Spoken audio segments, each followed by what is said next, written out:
Hey, everybody, good morning. Welcome. This is Dr. Levi with your show, The Dr. Levi Show. Today is February the 23rd, 2016. Beautiful day here in Los Angeles. So I'm hoping and knowing that wherever you are right now, today, you're making it a great day. We have a wonderful show lined up for you today. We have our awesome manager here, Janet Rodriguez, and the most spectacular engineer in the world here, Jarvis, who's here and awake and giving us the best of the best. And of course, we have a great guest that I want to tell you about shortly. Before we get started, I want to remind you that I really appreciate all of you joining me on YouTube. Over 13,000 subscribers right now. I'm grateful for all the content that we're able to provide for you and that you're having a great benefit for it. Secondly, I want to thank you for joining me also on Facebook. I appreciate that. A lot of talk there about upcoming events. And more importantly, I want to let you know that we'll be shooting some new videos on March 5th. New fitness videos, new videos for gamers. It's going to be a great, great day, March 5th. And then that following week, we'll start posting everything. So get ready for that. My new book on gratitude will be coming out soon. Still working on that. I have about 4 more chapters to go. It's still looking great. It's right on target now. Working on some other projects for gamers with respect to their hand health. So we have a lot going on. It's going to be an exciting year. 2016 is going to be the Levi effect, by the grace of goodness. So I'm looking forward to having you all participate in the ever-expanding greatness of life. It's really that. And also, our show is about reminding you how to maximize your potential so that you can optimize your health, your physical health, your financial health, as well as your spiritual health and overall well-being. When it comes to financial health, I want to tell you about our guest today. Our guest is Ashley Emery. She is absolutely spectacular. She is one of the top providers with respect to advising, financial advisement. She's also great with respect to motivational speaking. She has so many platforms. She's working on a Snapchat. She's working. She's working on a Snapchat movie also right now called Breaking Every Chain, which will be coming out in about 3 to 4 months. So I'll let her tell you about that. And of course, you can join her on her social media platforms too, Ashley Emery. So Ashley, welcome to the show. Thank you so much for having me, Dr. Levi. Of course. Happy to have you with us. I'm so happy to be here. It's honestly a blessing to just be sitting in this space. I was freaking out that I saw Scandal and How to Get Away with Murder is filmed in this very studio. Oh, it's right upstairs. Those are like my 2 favorite shows. Are they really? Yes. Shonda Rhimes, she's right upstairs. We're glad to have you with us. So, Ashley, tell us about yourself. I know you were born in Long Beach, California. Yes. And you have 2 brothers, 2 sisters? Yeah, so I have 2 brothers. No, not 2 brothers. I have 1 brother and 2 sisters. Right. So my older sister, her name's Deanna Emery. She Yes. is 1 year older than me. Me and her, I always say, like, we're fighting for the oldest. Right. Because she's the oldest, but she's the shortest. And then it's me. Yes. The awesomest me. I'm just Absolutely. kidding. You are awesome. Yes, you are. And then it's my brother. He is actually serving in the Air Force. Fantastic. Super excited he came home. I hadn't seen him in 2 years. Quite a while. 2 years. And he came home at the end of February, and I actually surprised my mom and dad, and I drove him down from San Francisco. That must have been amazing. So he came amazing. home Super Bowl weekend, so we turned up and Right. SF, and then I drove him down, and then my mom was freaking out, was crying. And then I have a younger sister, super talented singer, super cute little Instagram model. Right. Her name's Daniela. Fantastic. So you're the middle child, or middle child-like, I should say. Yeah, middle child-like, because Right. I mean, there are 2 of us in the middle. We have DeMarco and I, but I call myself the ultimate middle child because, what's it called? My brother's the only boy. Yes. So he obviously gets special attention. He's the only boy. And then there's 3 other girls. So I'm the second. So it was cool, always it's competition when you have siblings. Of course, always. It's not even like you trying to be kind of competitive, but it's natural. Yes. Yes. And so I think one thing that I shined in, I was just like, you know what? I'm not that great at sports. Like my parents tried to put me in every sport. Right. Like my mom would take us to Park and Rec, all the free things. I played indoor soccer, Yes. flag football, volleyball. And all did you these like things. it? Did you like it? I liked it, but I sucked. But you tried. I tried. I mean, I was like the type of girl that complained that I had like these, because I would welt after I played volleyball. Yes. I was like, I don't want to play this. And then when people are yelling at you, You and didn't like it. and my dad's super competitive. He's a military man. He's just like, come on, like Emery, do not lose. And I'm just like, I'm gonna lose today. That was it. Don't pass me the ball. Right.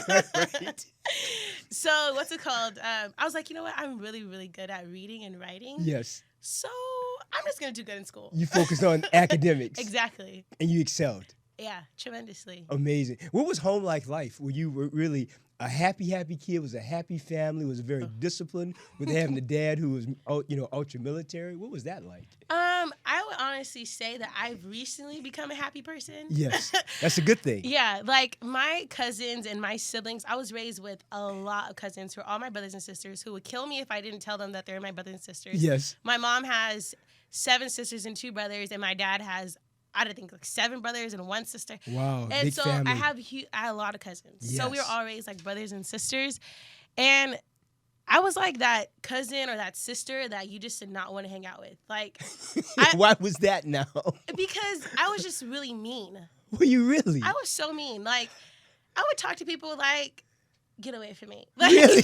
And you were mean because of what? Because you were in a very loving environment. I was such in a loving environment, but at the same time, like, everything wasn't always perfect, you know? Yes, never and is. I didn't know how to respond or to communicate, like, I actually want affection. I actually want love. Because I always put up this front that I was just like super tough. the tough kid. Yes. I don't need any friends. Right. Like, I'd rather hang out with rocks. I rather write in my journal. Right. Like, I was like that kid that my mom would take us always to Stern Park in Long Beach. And I'd be like, I Mom, love Long Beach. Yes, Long Beach is amazing. Yes, it is. And I would just sit there next to my mom and just talk her head off. Really? I'm like, Mom, can you please pay attention to me? Do you see these kids? Why are they doing that? Right. And da-da-da-da-da. I mean, my mom's like, why are you not normal? Why are you playing on the side? Right. And the only time I got actually, like, you can find me in the park on the swing. Right. Because I didn't have to talk to anybody else. Just do it yourself. The jungle gym, sure, we could play sharks and all that extra Right. stuff. But eventually I get over it. Because Yes. I was too much of a leader. I always wanted to tell people what to do. Right. And not everybody wants to be told what to do. This is true. This is true. Now, how did you find a happy medium in your family with respect to doing yourself and being you and then being a part of a large family like that? How did you continue to define yourself? Honestly, this is recent. Like, Yes. I decided when I was 18 to move away from home and go to school. I went to UC Santa Cruz. Yes. That was the biggest life-changing thing ever, to be every Sunday. Like, every single Sunday, we're at my grandma's house. We're cooking, we're laughing, watching movies. I mean, there's a movie going on. Yes. There's women in the kitchen or at the table, the men at the couch. There's like 100 conversations. Yes. So for me to be like, I'm going to go to college 6 hours away, and I was the first one to go, my family is like, but why? Like, yes. You can't go to school to community college. You can't go to USC. You can't go to UCLA. Like, Right. I was like, no. Like, it was just something in my spirit that You said I want to needed get to get away. Yes. And I think it was a part of, like, that whole angry child thing. I was just like, deuces. Like, Angry middle child. angry thing. middle child thing. Right. Exactly. I was just like, I got to go. Right. Y'all get on my nerves. Right. And I'm about to do my own thing. Right. So I did, and it was hard. It was so hard. Like, I'm 23 now. I'm gonna be 24 this year. I think We're I about didn't. the same age almost. Yeah, exactly. Right. So whatever you're gonna do for your 25th birthday, let me know so we don't do the Absolutely. same Absolutely. thing. So what's it called? I basically just. It was hard to figure out how do you create boundaries, Right. and like, cause in a family where it's all love, it's like unconditional love. Right. No matter what. No matter what, you could be doing the most stupid thing in the world. Right. And we joke about it, we will crack up, we will mock you, we will Right. like make all the jokes in the world But still love you. and still love you. Yes. And I was just, but being around other people who didn't experience that, you start like listening to them and start thinking like, this isn't normal. Right. Their lifestyles were very different. Their family lifestyles were different from yours. Exactly. So like you have friends who like tell you like, you know, like, I don't think what you guys have is real. Like, I've had friends like literally stop being my friend because they're like, I think you're being fake. I think that I can't believe you're this happy all the time. How did your cousin just die? How did your cousin just get shot? And how do all these things happening? How do you not have money? Your lights are not on in the house, and you went to school and brushed your teeth this morning because you have water. Right. How are you so happy? How are you still leading organizations? And I was just like, because I don't have anything to complain about. Right, right. Now, when you look at yourself, where do you find the essence to stay grounded in gratitude like that? What allows you to stay in that place of knowing that every day really is a gift? Honestly, it's 3 letters. It's super, super, super simple. G-O-D. I can spell it backwards. D-O-G-D. Right. He's my dog. And Right. God. Right. Like, for real. Like, God literally, I have recently found that, or appreciated the fact that God created trees, so we're breathing. God created the sun, so we're like shining. And God sent us here for a particular reason. Yes. So we have a purpose. Yes. So what else do I need? And then food, right? People say food and shelter. Okay, fine. That's not bad. Not bad, right? Right. But it doesn't matter what your shelter looks like. Your shelter could be a mansion. Your shelter could be under a freeway. Your shelter could be a 1-bedroom apartment like my mom when she first moved here from Mexico with 8 sisters and 2 brothers and a mom. Right. And you can still be happy. Yes. So your faith is really the center of your life, you would say. Exactly. I have actually infinity and faith tattooed right behind my neck. Wow, that's intense. And I got it tattooed on my mom actually took me. My dad wasn't really happy about this. I got it. What's it called? I got it. It was like my first tattoo ever. My mom took me because I've been complaining to her mom. I was like, "Mom, I'm gonna get a tattoo. I'm gonna get it whether you like it or not." Yes. So was it my 22nd birthday? Yeah, it was my 22nd birthday. My mom, she was like, "I'm gonna take you to get your hair cut." So I was like, ugh. My mom always gave me like these very like you just need this type of gift, not the stuff I actually want. Right. I needed a haircut. So that was the gift of the day. It was a gift of the day. Yes. Appreciate Right. it. So I'm thinking we're going to the hair shop. And she actually like makes it right. And she's like, "We're going to the tattoo shop." And I was like, "What?" Your mom. What? I don't have to go do this behind your back. Right. Just go and do it on my back. Yeah, I'm going to do it now on my back. Yes. And you have my back? Right. This is awesome. Right. Like, that was a real birthday gift. It was like birthday gift, like the best birthday gift my mom's ever given to me. This was another birthday gift my mom gave to me when I turned 19? Yes. And they moved to Ohio, and I never forgive them for this. What's it called? She gave me this and was like, "All right, we're moving." And I was Right. New chapter. Exactly. New chapter. So I wrote this whole entire book dedicated to her. And anyway, yeah. That was the best birthday gift. And it was surprising. My little sister came with me. My little sister is like my little shadow. Like, yes. She's always with me. Sometimes she's super annoying, but I love her to death. I'm glad to hear that. And when we're together, we're like, we annoy the hell out of my big sister. Me and her are so goofy. Right. Like, don't ever give me sugar, anybody. Don't ever give me sugar. This is the only thing I ever need to drink. It's water. Water. Not necessarily Dasani, but water. No, not Dasani, not Got particular, no brand, just water. Got it. Yeah. Because I get too hyper. Got it. Now, for your life right now, as it unfolds, what do you feel are the greatest gifts that you can bring to humanity? I think, I know now, the greatest gift I can give to humanity is just continuing to like exist and to embody unconditional love. Yes. And I think through that process, when you're embodying unconditional love, sometimes you like lose a lot of people. Right. Like I literally just lost permanently, but I lost like 2 temporary friends, like temporarily, because I think I was so like giving of myself, and people think that it's too much. Like, they can't accept the love. They can't accept the love because they're not really ready for it. And I get it, and I understand, because I wasn't always accepting of love. Like I said, I was a super angry kid. Right. And I didn't want but you evolved people into the to woman touch that me. You are. Exactly. I evolved, and that's exactly what Break Every Chain's about. It's like my journey of an ever-evolving woman, like, and getting to know myself and falling in love with myself. Right. Which is number one. Exactly. Because I think if most people, not only young women, but most people know that your first love is to yourself. Right. If you love yourself unconditionally, then by definition, you have more love to share with other people. Exactly. But if you judge yourself or don't know yourself or don't accept yourself just the way you are, or have an understanding that you are perfect just the way you are, no matter your race, your creed, your sex, your sexuality, your Right. gender, none of that really matters. Right. What does matter is that you accept and love yourself Exactly. and know that you're here for a great purpose, Right. that you matter. Right. And I think it's scary for people to realize that, though. Some people are scared of themselves. They're scared of the Exactly. gifts that they have to bring forth. Exactly. I mean, I understand it's scary because it was scary for me. Yes. Like, God has been like, before, like, I remember being in the stars in the sky, like, Right. and just remembering, like, okay, God, like, whispering in my ears, like, this is what I'm going to send you for, and I'm going to assign you to DeMarco and Anna. Yes. And you're going to be the second child, and you're going to be all these things. And I was like, no. Right.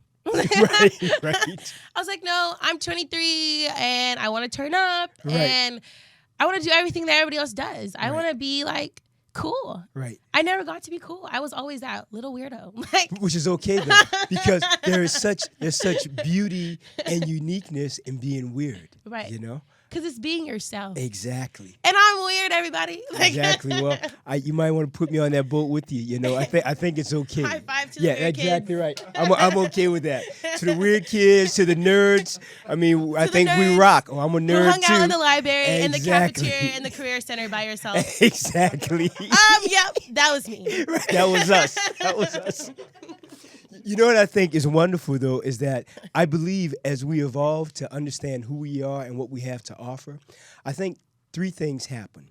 One is we find that there are a lot of people in our lives who cannot coexist with us Right. because of either jealousy or fear or judgment about who they think we're becoming when they're Right. not evolving to their best. So Exactly. they fall away. Oh, And then I that's so think, key. secondly, we become fairly impervious to what other people think. We just don't care. Right. You know, as long as we love ourselves, it's absolutely fine. Right. I think the third thing that happens is we become very focused upon what we are here to do, why we are here. And it's not an issue of money. It's not an issue of connections. It's an issue of really living in our own authenticity and knowing Right. that who I am, I'm okay. It's okay to be the weirdo. It's Exactly. okay to be the nerd. It's okay to be the one that no one really talks to. That's okay. Yeah. You know, as long as I have myself, I'm good enough. Right. Because you're not just by yourself. Never. You know, like, you have a whole entire spirit inside of you. I agree with that. And you have a whole entire universe you embody, like from Absolutely. the crown of your head to the sole of your feet. I like agree. you are a sun, you are a tree, Absolutely. you are earth, you are like all these things. So it's like, how can you really be below? You can't. Like, I'm about to be chilling on my own tree. right, And I'm about to be chilling on my own cloud. Right, you're gonna turn it up. I'm about to have a personal party. You want to sit down? Right. Go ahead. Right. Deuces. And I don't care anymore. Right. I don't. I used to be that. I used to get palm sweaty, armpit sweaty, like everything nervous. Like Right. so nervous to Yes. talk to people. Oh, to talk to boys. Right. I used to be like, hi. And then my sister, she was so cool. My older sister, she had this swag about herself. Yes. Like, she was the it girl. She was confident, self-confident. Baby hair slicked down. Right. No edges. Gel, Aquafina, Aquanet, red windbreaker, middle school poppin'. We were all wearing uniform, but she still read a red windbreaker that was not a part of the rules. Right. I was a part of the rules. Right. I said, Deanna, you cannot wear that. Right. Yes, I can. And she did. Lip gloss pop in.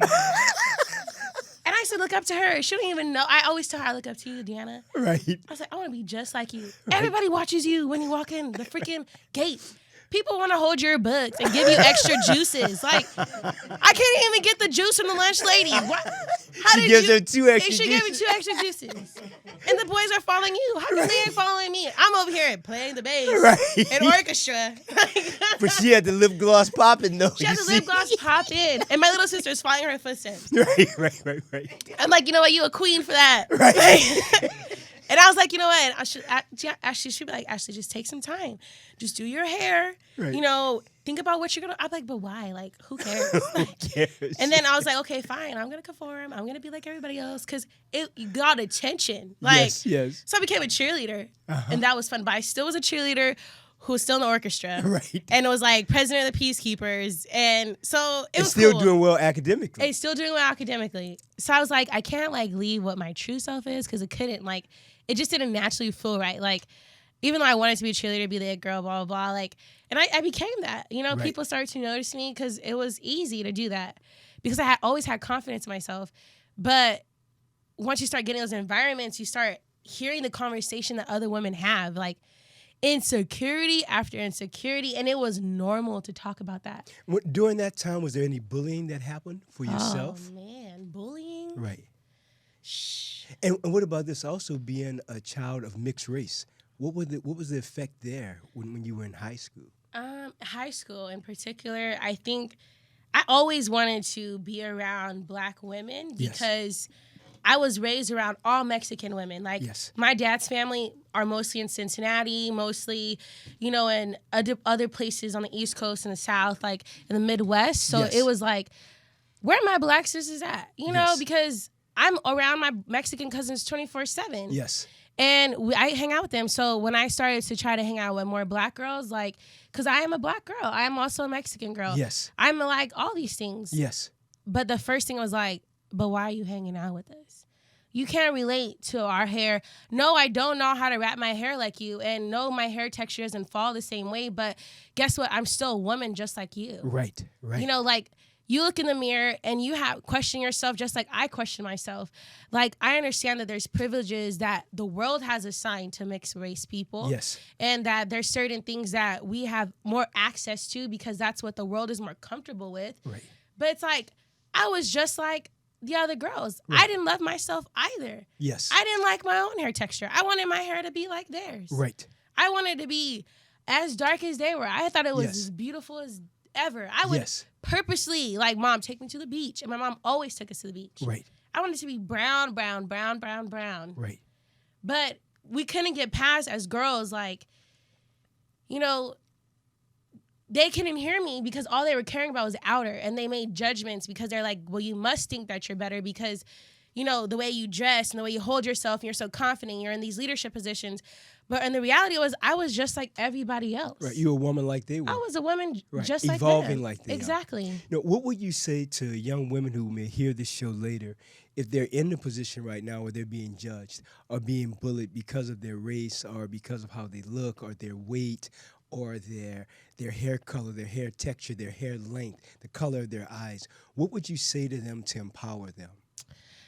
I would say the same thing that I say to myself every single day is I love myself. I love me.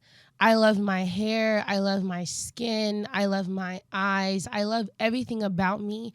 And it's okay that the world doesn't understand. Yes. It's okay that the other girls in school don't get that you're beautiful like them. It's okay that the rest of the girls can't get past it because that's a part of like this culture that we're a part of. And it's not their fault. And they're eventually going to get it. They're eventually going to get it and they're going to want to become your friend. And even if they don't want to become your friend, you're a friend. Right. You are everything you need. You have everything you need inside of you.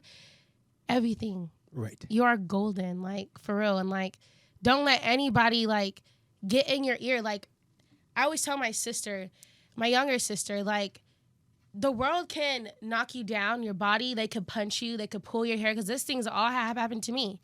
They could talk about your family. And please don't talk about somebody's family, especially for somebody who's family-orientated like me. Right. But they're going to try to, like, poke at you in every which way. Right. Like, but the only thing that they can never penetrate is your spirit. Yes. So as long as your spirit's guarded and as long as your spirit is free-flowing and protected by you, it doesn't matter what people have to say. I agree with that. And again, I think as we evolve, we become quite impervious to what other people think because in the end, we take ourselves wherever we go. So what other people think about us, does it really matter? Does it pay our bills? Is it uplifting? Hallelujah. Say that part again. Don't pay your bills. It does not. It doesn't. You know, so why not simply, I think, be confident with who we are and what we are and what our purposes are. Because each of us are here for very unique purposes. It's Right. not like you're not here for why I'm here. Jarvis and Janet, they're not here because everybody has their own purpose. Right. So I think when we can go to a place of being less judgmental and more inclusive, Right. more loving, more forgiving, I think the world at that time becomes a better, more joyous, more bright, more sunny place. Exactly. Because we all embody the sun. Like, All of us. and everybody has that. Like, there's nobody here. Like, I think people like view celebrities and view all these people like as here and we're someday gonna get there. It's like, do you know that we're all here already? Exactly. On the same level. We're all on the same level. We are Yes. all one. We are all Yes. one spirit. Absolutely. And we're all connected. And if we only took the time to just really like hold somebody's hand and to feel like they have a pulse like you. Absolutely. Their skin color might be different. My skin just reacts differently to the sun. Right. Your skin reacts differently to the sun. Right. Why are we so focused on this? Absolutely. But I get it. I get why we're so focused on this. Right. Because we've been conditioned to believe that there's differences in that. But it's like, if I were to bleed right now, if you were to bleed right now, if you were to bleed right now, Still be red. we'll still be red. Yes. Yes. If the breath, the air, the trees, for whatever reason, because the people keep trying to chop them down, stop. Right, like, right. like, if they were to stop producing oxygen, It'd be pretty tough. we would be tough. What would Absolutely. we have to do? Somebody have to create like a scientific thing and put a little bubble around our head. And, Right. but guess what? We would run out and we would stop living Absolutely. like everybody else. Absolutely. You know, I have to share this with you. I've always wondered, I've always thought it would be an interesting experiment if, this would be tough to do, of course, if no one could see. If you Ugh. could not see, Right. then I've always thought, what would people find to judge and to discriminate against people? Right. If you couldn't see them, you could feel them, you could hear them, you could touch them, but if you couldn't see them, I've always thought, what would be the next thing that people would find and say, okay, well, it can't be their skin tone. Now would it be, well, the way their skin feels, Exactly. the way they smell, does their nose feel broad, does it feel thin, do their lips feel large? Or I've always wondered what would be the next step in evolution of being more ignorant. Right. what would be the thing people would choose? You I know? mean, I think it's like exactly that. Like people are purposely like choosing like, Oh, it's a choice. I want to be ignorant today, and I Right. purposely don't want to be loved today. Exactly. And I don't want to give love today, and I just rather be mean. And Exactly. I'd rather just not connect with somebody. So Right. you make the choice. Like, you can't blame anybody. No, like, we cannot. you're not happy because you don't want to be happy. Exactly. You don't have your Exactly. money in the bank account because you don't want to have money in your bank account. Right. And I understand that there's systems and all these things. There's inequality. Yes. And then certain communities have access to certain things that we don't, and some communities don't have access to certain jobs Right. because of this. Yes. Because we don't realize that we're all human. Right. We're all spirit. Right. So yeah, most brown people don't get the same opportunity. Right. But guess what? When you stop focusing on the fact that I'm brown and I don't get the same opportunity, like speak it. Like, I'm brown and I've got all the opportunity. That's the way you change your thoughts. Exactly. About it. Right. It's a whole entire mindset. I agree. And it's I like, agree. why limit yourself? Like, you're limiting yourself, you Right. know? But people like are way more comfortable by like doing this. Yeah, finger pointing. It's because of them. Right. It's because of me. Right. It's because of me that I made a decision to go to college. It's Correct. because of me that even when my parents took me to freshman orientation, we didn't have any money to sleep in a hotel. And guess what? We drove there and we slept in the freaking car parking lot of UC Santa Cruz parking lot. Right. And woke up the next morning, had a beautiful day. I brushed my teeth at McDonald's and did my hair. And till this day, I remember Safeway was my dressing room. Yes.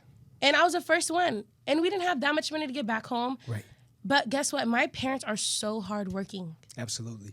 My dad will do anything. My mom would do anything. My dad has a master's degree. Still is not prideful to go car wash. Right. Go do his side job. He owns his own electrician company, Emery Electric. He also just, now I'm super proud of my dad. Ace school. I mean, me and him had a competition. Right. I was the first one, the first girl, everything to go to college. And it was like my first year. I was like, Dad, for real? Are you really going to let me get your degree? Get my degree before you? And he was like, school ain't for me. Right. You know, I got bills to pay. I got a wife. I got kids. Right. Competition is real. It is real. My dad went to school. By the time in my junior year, he finished his bachelor's degree, probably got 1B. Wow, fantastic. And then by the time I finished my 4th year, my dad got his master's degree. Fantastic. He is the most, like, people always ask me, like, where do you get it from? Like, sometimes I like to call myself resilience because I embody resilience because of my parents. Right. My mom is the most loving person in the world. She takes care of, right now, she can't be here because she has a client. She takes care of older people. She's a caregiver and she's a CNA. Wow, tough job. Tough job. Underpaid, the most underpaid profession in the world. You're telling me that somebody's elderly person is getting taken care of by the most loving person in the world, and you're probably going to pay her $10 an hour for that? If that. Yes. Some believe it's unconscionable. Right. I agree with you. But my parents, like, work hard, and, like, because they work hard, I work hard. Yes. And because they never give up, I don't ever give up. So they really are your heroes, your mom and dad.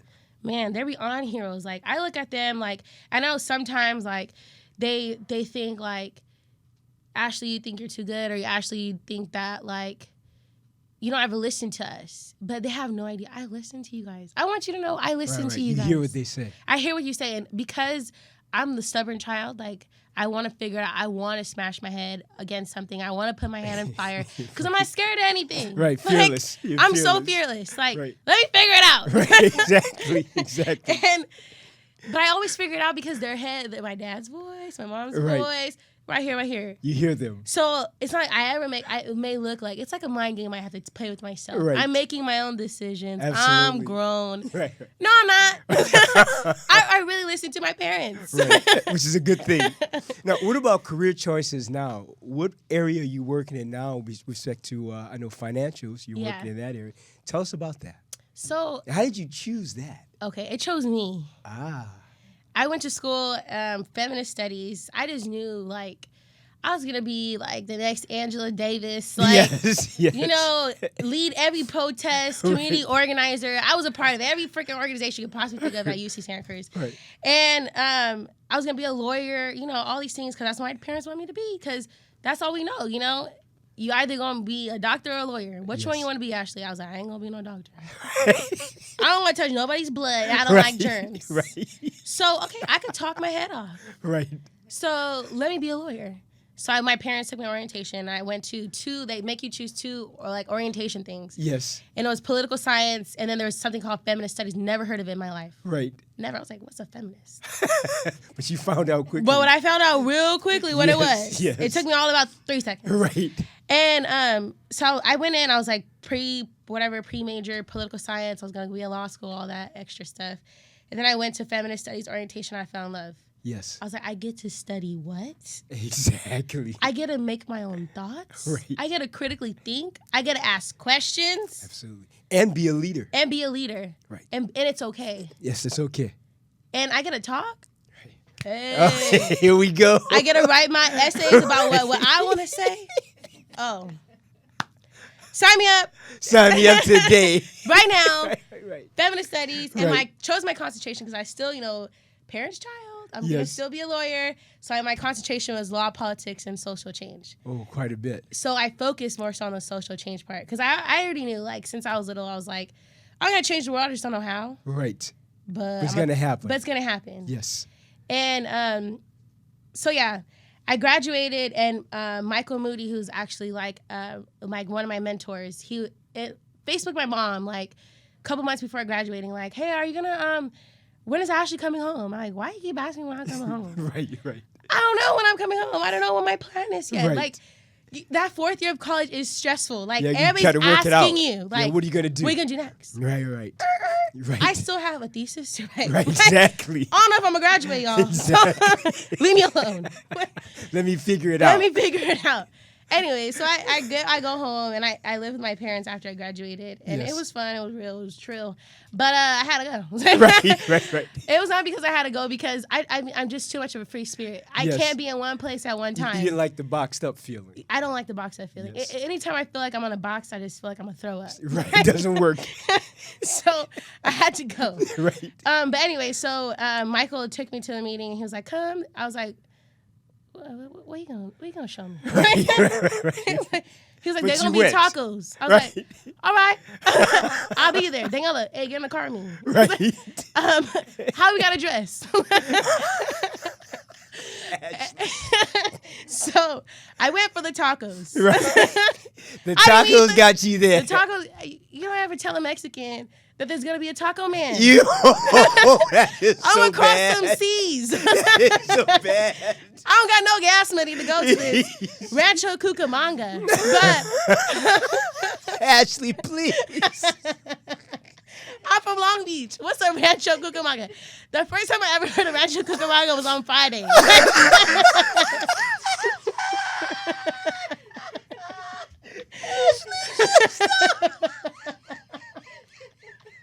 My first time in Rancho Cucamonga was for a financial planning event. So you went to the financial planning event. That was the first. Oh my God. All I know about Rancho, put some hot sauce on my y'all know what I'm talking about. Oh my God. Okay, on a side note, one day I really aspire to be a comedian or whatever. Right. So you went to the financial aid meeting, financial advisory meeting. In Rancho Cucamonga. Hey, somebody give him a towel. The glow in his head. Oh, It's Ashley. blinding me, Dr. He stopped it, Ashley. Oh my God. Oh my God. So you got to Rancho Cucamonga. Yes. You got to the financial advisory meeting and you said, "This is for me." Oh, it was like instantly. First of all, everybody was looking Oh my God. fresh. Like, suited and booted. I mean, I have like 100 different personalities. Right. Most of the time, I really want to just be barefoot. Right. And if I really could walk around this earth naked, I would probably would. Right.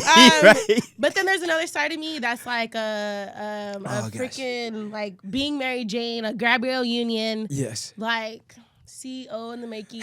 Right. Like I want to one day, have all the most expensive bags and shoes. Right. But at the end of the day, I really don't care about the stuff. It just looks good. It Right. feels good on your body. Right. So anyway, when I walked in there and everybody was entrepreneur minded, you could just Yes. sense the energy. It was like, don't even talk. Don't Right. talk. I could just feel y'all. You could feel it. It was like hunger. Right. It was like, I want to be successful in 9 to 5. I just graduated from college. I had no idea what I was going to do. Mm-hmm. And for me not to know what I wanted to do, that's a first. That's a big deal. Because I plan everything. Like, Right. I'm planning when I'm drinking this water. Like, Right. I plan everything. Yes. So I was like, you know what? I'm going to be okay with not knowing for the first time ever and listen to myself. Yes. But it was hard to like not listen to everyone around you because everyone around you is like, well, actually, I think you're great at this. I think you're great at that.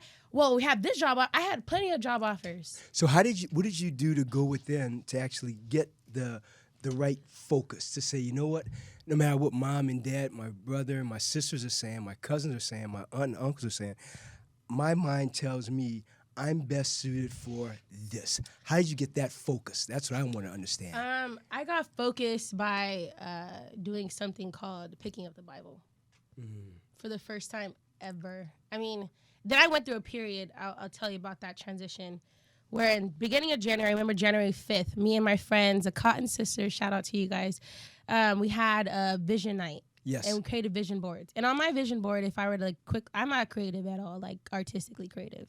I'm the sister who just cuts out words and just puts words. Right, and paste. my older sister, she's like, I'm gonna cut these pictures, da, da, da, Right. blah, blah, blah. And I'm like, I'm just gonna put a bunch of words on my vision board. Yes. Yes. Make it plain. Right. And what's it called? So January 5th, that's when I said, okay, this is what I want. I had like an idea, right? Because I've always had the word of God in me. Yes. Because my parents, you going to church. Like, Right. and what's it called? And then February 5th, that's when I submitted my independent business application to become my own business owner. So everything was happening on the 5th of every month. Right. And it was powerful, like number 5. But so then I went through that and I was in church and I was covenant life all day, every day. And then I went through something called transition. And what was that for you? That was like the battle of like wanting to be my age, like wanting to experience being 23 years old. Like everyone around me was having fun. Everyone had boyfriends. Like, everyone, had all this stuff. And I was just like, why am I single? Like, Right. Why haven't I turned up? Like, why haven't I seen all these things? Like, why haven't I traveled? Why haven't I done all these things? And then, so I packed my whole entire car with, like, just shoes and clothes and a crate of food that I took from my parents' cabinet. Yes. I didn't buy anything. Yes. And night before, I told my parents, I was like, I'm about to leave. And they're like, what are you talking about? Like, here you go again. You're being crazy. And I said, I'm going to Oakland, and I'm not going to come back. And they're like, what do you mean? And I was like, well, God is telling me to leave, so I need to leave. So you had this internal voice telling you it's time to push. It's time to push. Right. Exactly. It was like my voice. It was like finally hearing my own voice. Right.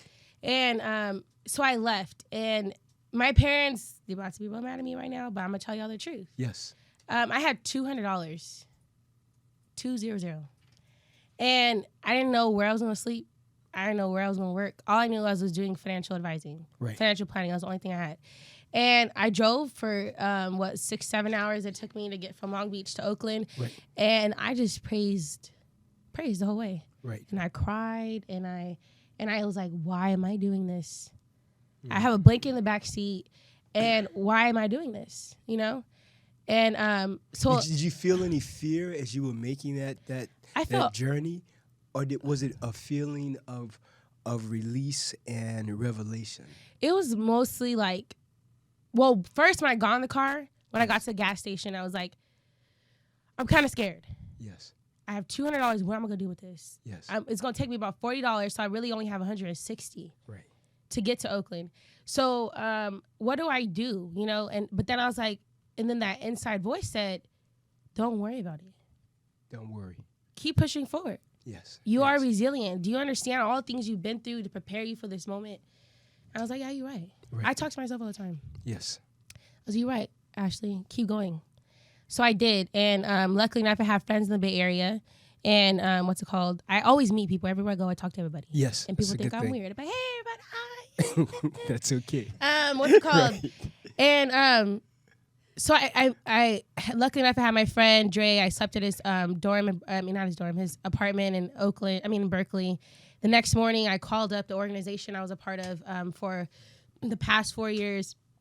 Moving Forward Education, I work for their after-school program, Girls Moving Forward, and I heard they got a new office. So I honestly was just calling because I just want to chill at the office. Right. I didn't know where else to go, you know? I've had plenty of places to go. I could have just turned them back home, but I didn't. And so I called them. They didn't answer. I left a voicemail. They called me back. They're like, Ashley, oh my God, Ashley, you, they haven't seen me since June. I was working for the organization, and they're like, come, we want to talk to you about, talk about opportunity. And I was like, what? Right. And so you weren't even looking for the job. The job was looking for you. Exactly. Yes. So I get a call, and I just go, and I promise you, I was almost on E. Yes.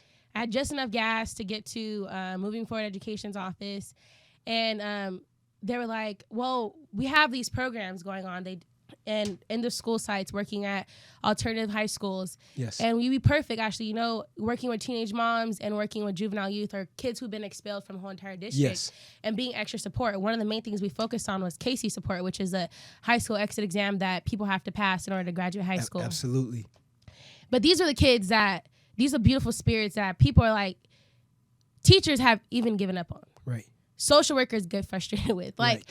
Bob was like, what's Right. up? Right. I love y'all. Oh, I love the most difficult, quote unquote, at risk students because they're the rawest. Absolutely. They have the most talent. Yes. They're the most real. They're the ones who said, you ain't teaching me nothing I like. Right. So I'm going to talk my little butt off in school. Right. And I'm going to show up when I want to show up. Right. I wasn't brave enough to be like that. Right. I want to be in, where's the school ID? Let me make sure my collar is straight. Yes. I want to be in perfect attendance. Totally conforming to the norm. Yes. Conform to the norm. I was a square, literally. Yes. But once I broke out of that square and I was like, I got to relate and I got to be more I related to students who are considered at risk. Right. There's always been a very funny term, that at risk, because I've always thought when you say at risk, by definition, there is divisiveness there. Right. That they're over here, but we're over there. I've never liked that term. People use it all the time. And I'm like yourself, I think both of us find that to be somewhat offensive because Exactly. at risk, well, anybody can be at risk if they don't have opportunity. Anybody can be at risk if they have to go home to a family where the dad is beating them or the mom is not there Right. or someone's on drugs or it's a gang-infested community. There's a lot of at risk, but at risk can be in a home that has $1 million coming in Right. or $15 coming in. Right. And people don't realize that. People like automatically associate like your how much you're making, your socioeconomic status Exactly. to the level of achievement. Exactly. But it's complete. I almost feel like it's opposite. It can be totally it can be inversely. complete. Exactly. I agree with you. You can I be. agree. I always say you're at risk of being the most dopest person out there. Yeah, correct. Like Correct. you're the most amazing person. Yes. And don't let anybody ever tell you that you're not. Right. Who cares that you got D or F? Right. What are we gonna do to fix it? Come on. Right. I remember sitting down my first session doing with one of these students and sitting down with a young man, beautiful young man. He's 17 years old, just got out of jail. And he didn't know how to read that well. Yes. And he's supposed to be in the 12th grade at the time. And I was like, what are we gonna, how can I teach you? How can we work together? And I was like, you like listening to music? All right, what kind of music you like? And I think it was like a Fetty Wap song or something like that. Yes. Or it was K-Camp. Okay. K-Camp, everybody Yes. K-Camp. Yes. So I was like, you know what? Let's pull up the song you like the most, whatever song you like. And it was Trap Queen. That's what it was. So I forget who sings Right, it. right. Fetty Wap. And we read Trap Queen, Right. the lyrics to Trap Queen. And we analyzed the poetry. Right. And we sang it, and we laughed, and we Right. danced. And I was like, you ready to learn now? Right. And I was like, you can apply the same thing Absolutely. to now this Casey stuff that Right. this is not really telling you how talented you are because it's just a test. Just telling you to pass that It's test. just, come on, let's just get this out of the way. Exactly. Because you're a warrior. Right. This ain't nothing to you. Right. You out there trapping. Absolutely. You obviously got some type of bravery. Yeah, yeah. You have some kind of game. Exactly. Right. So let's put that same type of mindset into this books. Right. Let's get this subtraction and multiple addition. All these words you can't even pronounce. Right. Let's knock it out. So when you approach them, what do you think allowed you to break down that barrier whereby they were able to accept you and listen to you, then apply it to their lives? I think by just being real with them. And authentic. Like, and I understand, like, when they first see me walk in, they were like, oh, hell no, here come this girl. Right. She looked like this. Right. She looked like she has this kind of money. Right. But then once you kind of take off this mask, the clothes that we wear and the makeup and the hair that we have on, you really get to connect with people and be like, hey, I know what it's like to have your water cut off. Absolutely. I know what it's like to do your homework by candles. Absolutely. And I know what it's like to eat the same meal every day. Yes. And I know what it's like to, your family member just got shot. Right. And somebody just got locked down. Right. So forget this. Let's be real. Let's be real. Right. And let's get to work. I don't got time to do what like everybody else is doing you. And I'm not about to sit here and tell you who you are. I need you to tell me who I am. Right. Who you are. Right. To me. And I can only be myself. Period. And that's it. You can't teach nobody how to teach. No, not at all. You only can teach by example, by Exactly. living, by By who living, you are. yeah. Because life is experiential. I just want to thank you for being a part of our show today and really inspiring people to really be themselves, to be their authentic selves. Thank you. And also to remind people, especially young women, that they're perfect just the way they are. Exactly. How can they reach you, Ashley? Which social media platforms do you have? So I'm on every social media because I'm 23 and why not? Yes. Snapchat, Twitter, Periscope, Instagram, Ashley C. Emery. They're all the same. You can find me on YouTube. I just started to drop videos, like 1-minute videos that could just change your life. Like I just dropped one, I Am Water. And the one before that about unconditional love. And these are on where? These are YouTube. on YouTube. YouTube. And then I'm going to be dropping my podcast, launching. I sound like a rapper. I'll be launching my podcast, because I want to be a rapper too. Yes, and a comedian.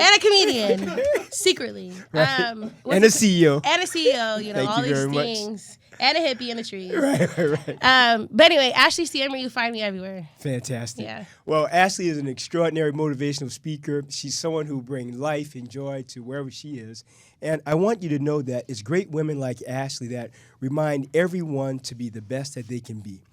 Ashley really epitomizes the beauty of not only a spectacularly intelligent, wonderful woman, but the essence of true spirit.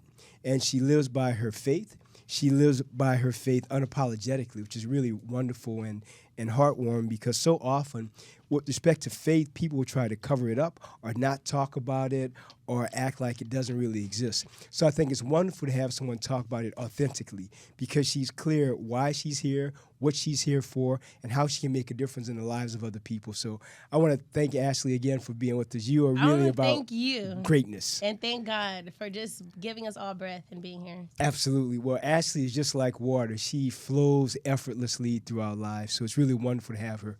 So it's Dr. Levi. I want to thank you for joining us on our YouTube channel. Just thank you for being a part of our lives here on the Dr. Levi Show. Our show is about maximizing your potential so you can optimize your life with respect to strategic choices. So life is great. Live in gratitude. Be kind to the veterans. Those men and women are the great heroes of America. Amen. They should be treated with respect, love, and kindness. And sometimes just give them a hug or hello, but see their humanity. All right? This is Dr. Levi. Take care.